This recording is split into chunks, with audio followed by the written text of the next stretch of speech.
Ó ga jù, ó ga jù, ó ga jù. Ní, má ṣe kékeré ẹ̀yin èèyàn mi. Lọ́ bá ní Ọbàtálá, wọ́n ní Ọbàtálá wọn ó wá sáàfin ní àná. Wọ́n ní wọ́n kàn rí pé pẹ̀lú white. Wọ́n ní tó bá ń bọ̀ bá pé white ló máa ń wọ̀. Wọn kò ń wọ aṣọ colored. Wọ́n ní ṣe ló kàn appear sí kábíyèsí láàfin. Wọ́n ló kàn rìn bọ̀, ó kàn rìn bọ̀. Bí gbogbo wọn ṣe rí báyìí, ẹ̀rù bà wọ́n. Kábíyèsí ní Ọbàtálá rè o. Kábíyèsí l'Ọbàtálá. Ó ní gbogbo everywhere. Gbogbo ojú lórí o. Wọ́n ní gbogbo ojú lórí. Wọ́n ló bẹ̀rẹ̀ sí ní prophesize fún pé kábíyèsí. Wọ́n ní kábíyèsí ní kí ló dé? Ṣé ò sí Ọbàtálá? Wọ́n ní Mariam ló wá bá. Kọ́ dé. Wọ́n ló lóun wá Mariam pé kí kábíyèsí òun wá fún kábíyèsí ní warning pé Mariam pé wọ́n fún ní 45 days. Wọ́n fún ní 45 days tó máa fi kúrò láàfin. Ṣé mọ̀ pé ọjọ́ kìíní wọ́n ní àbí ṣé ìjẹta ni wọ́n sọ pé gbogbo olórí kan vanish. Pé bẹ́ẹ̀ tí torí Mariam ló ṣe wà. Wọ́n rí pé it's a stubborn kìíní. Pé it's a stubborn goat. Ó máa ló kò sẹ́ni tó lè lé òun.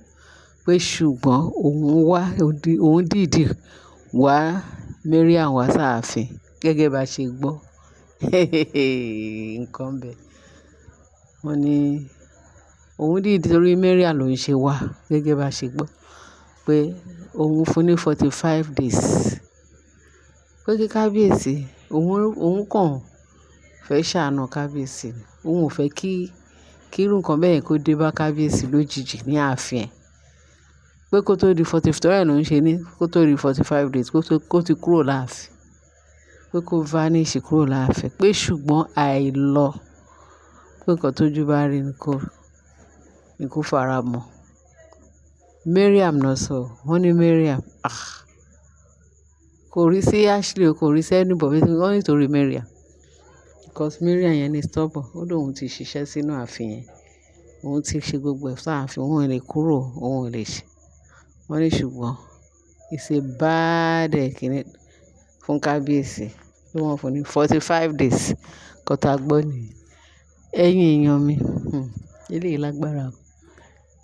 Ẹ kú àárọ̀, ẹ kú àsán, ẹ kú alẹ́, ẹ kú ìyálẹ̀ta, ẹ kú gbogbo ibi tẹ́ ti ń gbọ́ wa. Kí èèyàn kan wà kó jẹ́ pé òun yìí ṣáá ni. Kì í tún ṣe òun nìkan. Ṣé mọ̀ pé fún tòun àti wọ́n ní nǹkan tó Ọbàtálá sọ fún Mariam nìkan pé bẹ́ẹ̀ sí. Ẹ wo gbogbo wọn láàfin. Ṣé ta ló lè mọ̀ pé olórí Tọ́pẹ́ bó ní that spirit lọ́wọ́ ẹni tó bá rí wọn bá ló quiet. Wọ́n máa ní ó wà okay.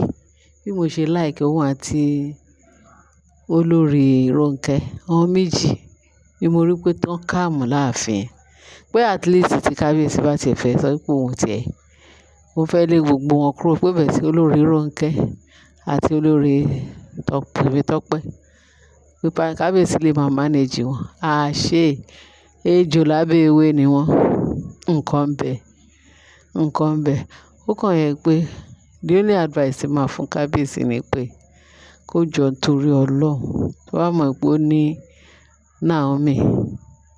Ó fẹ́ Naomi tọkàntọkàn. Torí ẹ fẹ́ Naomi láti má kúrò ní sàkání òun. Torí ó sọ pé Naomi ayé òun. Naomi word òun ni gbogbo everything. Adádẹ́rìn. Wọ́n ní nípa ìṣe wọn. La ó fi mọ̀ wọ́n. Ẹ wo ìsọ̀rọ̀ sí Naomi. Ó mú bùkún jáde. Ìrìn sí Naomi. Ó mú àlàáfíà wá. Mímí Naomi láàfin yẹn. Àlàáfíà ń jọba. Àsìkò ètò gbogbo ìfẹ́ lára. Ẹ wo first time tí wọ́n sọ pé kó tó lọ kán tó fi táwọn eléṣù tó ti kúrò ní ààyè ẹ̀ nígbà yẹn tó kọ́kọ́ lọ. Ẹ wo bí ààfin ṣe scatter. Ààfin scatter. Kábíyèsí náà mọ̀ pé ààfin yẹn it's not remain the same. Kò tí ì yé yín. Pé ààfin yẹn ò remain the same rárá. Ṣó yé wa? Now, ẹ wo irú nǹkan tán ló ṣẹlẹ̀. Ṣé Ọbàtálá dá Mariam mọ̀? Kò dá mọ̀. Ṣé ó dá kankan nu wọn mọ̀? Kò dá kankan nu wọn mọ̀. Ó ṣe wá jẹ́ pé Mariam ṣá ni wọ́n máa ń single out. Òun àti Ashley. Ẹ tí wọ́n sọ wọ́n ní Ọbàtálá ò sọ pé nítorí Naomi, nítorí Mariam ló ṣe wá sáàfin gẹ́gẹ́ bá ṣe gbọ́. Wọ́n nígbà tó dẹ̀ jẹ́ iṣẹ́ yẹn tán ó dẹ̀ disappear. Wọ́n ló disappear láàfin.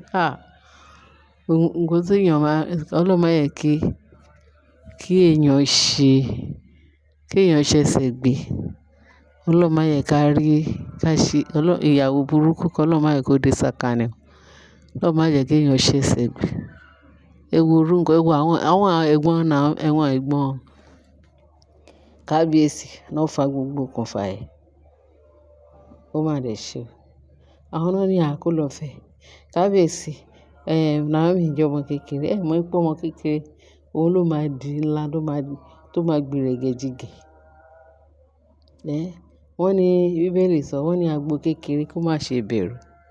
Pé dídùn inú Ọlọ́run ni láti sọ agbo kékeré di ńlá. Ṣé ó yé wa báyìí? Ẹ wo nǹkan tí èèyàn pàtì, tó ti pàtì kábíyèsí rò pé àwọn pàtì. Ẹ wo bó ṣe wá di ńlá fún wọn. Nínú gbogbo generation tó wà láàfin, kò sẹ́ni tó lè fi Naomi ṣeré bó ṣe wà yẹn. Wọ́n ní kíni òkúta táwọn ọ̀mọ̀lé kọ̀ sílẹ̀. Wọ́n lóun ló wá di foundation ilé. Òun ni Naomi. Kábíyèsí Ọlọ́run á bá yín wo Naomi. Á wo ẹ̀yin náà. Ẹ ṣe pẹ́pẹ́pẹ́pẹ́ lórí àlééfà bàbá yín. Bẹ́ẹ̀ ni, lágbára Kristi Jésù. Àwọn ọmọ náà tẹ̀lé ṣe tìtorí tẹ̀ ṣe wàhálà lórí. Lágbára Kristi, ẹ jèrè wọn o. Àwa náà jèrè tiwa. Ẹ̀yin tẹ̀ ń gbọ́ wa àti èmi náà tí mò ń sọ. Gbogbo wa pátápátá la máa jèrè àwọn ọmọ wa. A ní ṣubú dànù. Ààbò Ọlọ́run á dájú lórí wa. Kábíyèsí Ọlọ́run á bá yín wo Naomi. Lágbára ipa Ọlọ́run á ka gbogbo ogun tó wà ní ààfin. Ipa Ọlọ́run á bá ṣe ogun yẹn ní àṣẹ wọlé. Ọlọ́run á fún yín ní ọgbọ́n ìmọ̀ àti òye láti fi ṣe ààfin yẹn. Ọgbọ́n ìmọ̀ àti òye tó ṣe máa pàṣẹ báyìí. Àwọn ogun ọ̀run náà wọ́n bá yín fẹ́ tẹ̀lé. Gbogbo wọn tó bá rí yín, wọ́n á máa gbòjì ní gbogbo àwọn tó sọ yín di àrífín. Wọ́n fún yín fín. Kẹ́mi ẹ máa gbọ́ o. Kí má lọ gbàgbé nǹkan kan. Wọ́n nígbà tó Ọbàtálá sọ. Wọ́n ní nǹkan tó kọ́kọ́ mú lókùnkúndùn pé kò sí ohun kankan tóun fi sọ fún lady. Wọ́n ní kò ní respect, kò tún ní ìbẹ̀rù yẹn Mariam. Wọ́n ní kò ní ìbọ̀wọ̀ fún kábíyèsí. Ṣé ẹ mọ̀ pé many things ló compress it together. Wọ́n ní kò sí ọ̀wọ̀ fún ìbọ̀wọ̀ fún kábíyèsí. Nǹkan tó sọ ni mò ń sọ. Mi ò fi kún mi ìdẹ̀ yọ kúrò nínú nǹkan tá a gbọ́. Nǹkan tá a gbọ́ òun là ń sọ. Ju gbogbo ẹ lọ, Ọlọ́run á fún kábíyèsí ṣe.